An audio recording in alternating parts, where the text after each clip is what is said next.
there, right? Yeah. So they did say, It's quite an honour. It's an honour, which of course. Yeah, but because I had lived in your the whole village life. and been there all my life, so yeah. I knew everybody. But still, it was. But it's pretty I don't special. actually personally live there all the time, so it was a different. And then now this remains because it is pretty special for collectors. So I left it in the farmhouse as a souvenir for the family to. So what was it exactly? A piece of clothing or a sort of? It's a big beret, a massive big beret, about 4 times the normal size. And then a baston. And a baston, which is an old, like a beautiful old carved walking stick. Yes. Give out. Yeah. I think it relates to the sheep herders. Maybe. I think it's the old staff, like the old staff that the sheep herders used to use. But I think it's hand carved. Hand carved, like a crook, we'd call it. Yeah, like a crook. It's a bit like a crook, yeah. Yeah. And our cousin, Javi, he is a collector. I mean, he has about 50, 60 paintings. So this parade takes about an hour to go from the top to the bottom because they move very slowly. So halfway down the road, someone realised I hadn't had a drink for a while, so they handed me a couple of beers. Nice. My cousin, wasn't it? I think it was my cousin who came up and handed me a couple of beers. I thought, oh my God, thank you. I was quite thirsty by then. Brilliant. And that was now what is that? That's a festival. A town festival, yeah. That's which is once a year or fiestas. Yeah. Once a year, yeah. July 25th, I think. They have that one in the village, and then they have another one which is called Farnos, which is up on the mountain. And Andermere. And Andermere. So they have 3 actual festivals for the town, all within a month. So they all happen at the same time. It's an awful lot. And then if you want to continue festivals, you go to the next town, which is starting their festivals. And you might end up in San Sebastian when they have their festival. Hey, let me tell you, when I was a kid, that's all I did was travel from one festival to the next. 2 or 3 months of just partying. Oh, my God. Oh. Yeah, they sure party. You don't bother going home. You sleep wherever your last drink was, All you're waiting for, I suppose, is to have some sort of permanent piece of yours in a permanent collection at the Guggenheim. Well, that would be interesting. That has to happen, doesn't it? And we've had it might happen. If you're listening out there, yes. I have a cousin who knows somebody who actually works. But I have.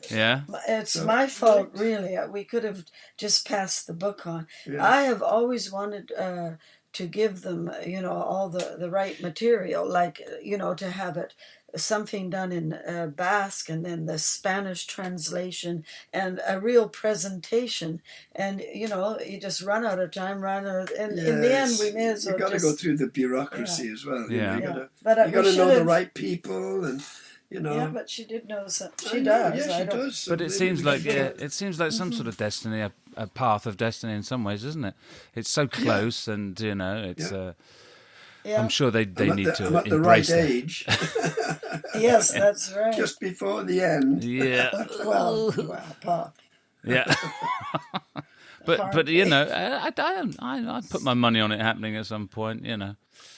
It's really nice to hear that whole road of murals in North America is sort of in some way ended up back where your origins are. It's destiny in some ways, but it's really nice to.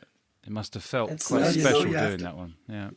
And you have to put the work in. If we hadn't been going there every year for 30 odd years, you've got to pay your dues. They start to respect you when they realise you're travelling 6,000 kilometres to come and see them every year, This is true, yeah. Yeah. Well, it's not like it's hard, right? Like from the point of view that we loved going there. My Basque family actually came here a few years ago to Vancouver. Yeah. Oh, really? And, the very first time. And they just loved it. Yeah, we took them up to Whistler and onto Vancouver Island. Yeah, the rainforest. We drove them all over the place. And yeah, they enjoyed it. They really did, yeah. Well, they like nature as well. Oh, they love the wilds of the forests and everything. But else. we do come back, of course, for another mural, which is the Heltzig. The Heltzig Nation. The Bella Bella. We did that next. Yeah, that'll be next. That will be the which we may cover next. I've got you. Yeah. For anyone who wants to look at Gorliz, I've just found that there's a nice. I think their tourist website is visit Gorliz, as it would be .eus, and they've got a, for example, a page on the fiesta there, the festival of Andra Mari, which is a big fiesta with the food and the music and explaining what's going on. That's very interesting for anyone who's interested. And of course, as usual, we've got Wall 90, where you guys have put up the media and the mural section, which people can look and check out. All my different styles. And all the styles are there, including not just styles, I suppose, sort of categories as well in terms of... Yes. Yeah, that's what we've been doing recently, because it's become... Wall 90, there's one section, works for sale, and also all these new categories. It's sort of like Igertois Info Center, because there's so much that, people today that buy abstracts from the galleries are not aware that Paul does these mammoth murals. Yeah. Because they go back in time as well. And they're also, if they're buying abstracts, they don't realize he does all these other styles.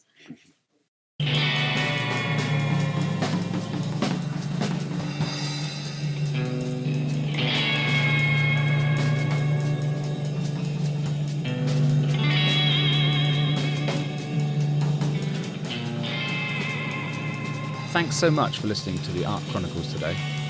Again, you can take a look at Paul's different styles on wall90.com. The Agartua Art Chronicles is produced by myself and Talia Agartua, with music from Hoskin and Clark. The episode was recorded and edited by me, Ed Hoskin. You can listen to the next episode on Spreaker, Apple Podcasts, Google Podcasts, or wherever you get your podcasts.